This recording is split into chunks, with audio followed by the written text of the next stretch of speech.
Max was the kind of man everyone could count on. The one who showed up when things broke, when water flooded basements, or when a heater died in the middle of winter. He started plumbing right out of high school. No college, no shortcuts, just hard work and long hours. He was proud of that. Over the years, his business grew. So did the calls, leaks at midnight, emergencies on weekends. He said yes to everyone because that's what good people do, right? Everyone in town relied on Max. Everyone except his daughter, Lily. She used to wait up for him. Little drawings taped to the fridge. "Can we go to the park?" written in crayon. But after enough missed dinners, enough "I'll be there soon," that never came, she stopped asking. The night of her first piano recital, he swore it would be different. He even left work early. But as he pulled off his gloves, the phone buzzed. A restaurant downtown had a burst pipe. Just a quick fix, he told himself. By the time he got across town, the recital hall was dark, chairs stacked, the janitor sweeping the floor. On the wall, a poster, "Spring performance, one night only." Lily stood in the photo, front row, smiling. He sat alone in that empty hall, realizing this was what he'd traded his time for. When he got home, her new dress was hanging over the chair, the name tag still on it. He whispered, "I'm sorry, Lily," but she was asleep, or pretending to be. Life went on, as it always does. Calls, repairs, invoices, the same rhythm on repeat. But Max began to see things differently.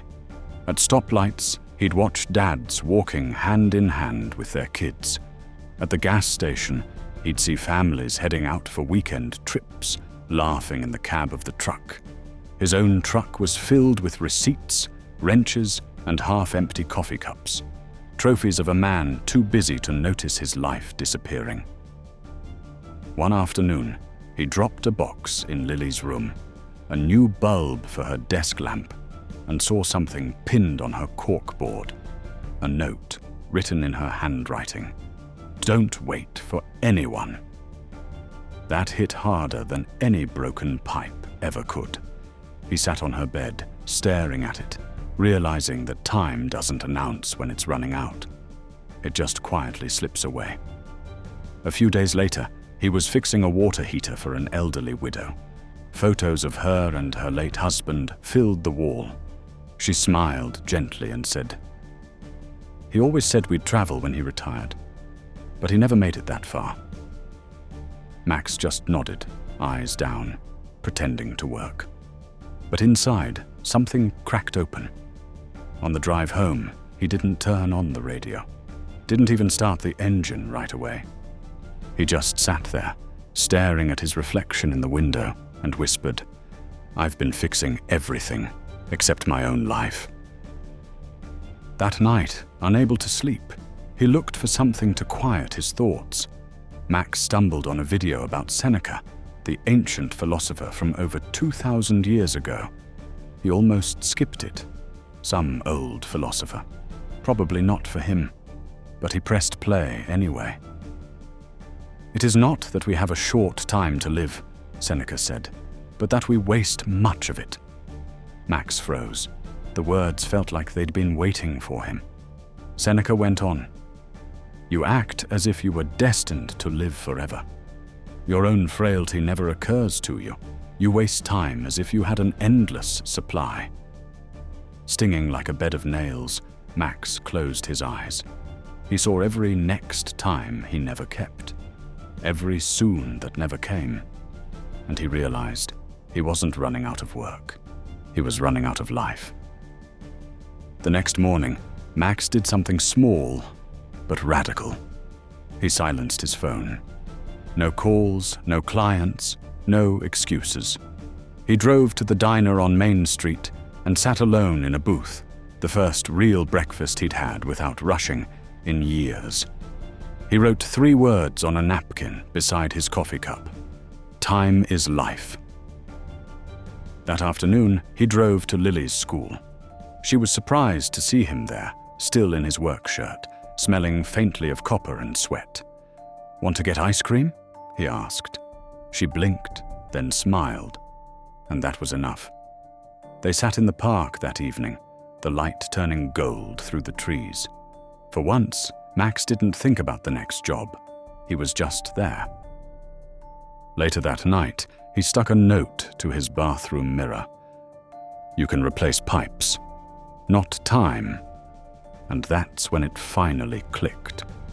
Max put these 4 steps into action. Step 1, audit your time. Every day, write down where your hours actually go. Don't estimate. Track it. You'll notice how much time leaks through meaningless scrolling, overworking, or waiting for later. When you see your life in ink, you'll realize time isn't disappearing. You're giving it away. Step 2, redefine productivity. We wear busy like a badge, but it's often just fear of stillness.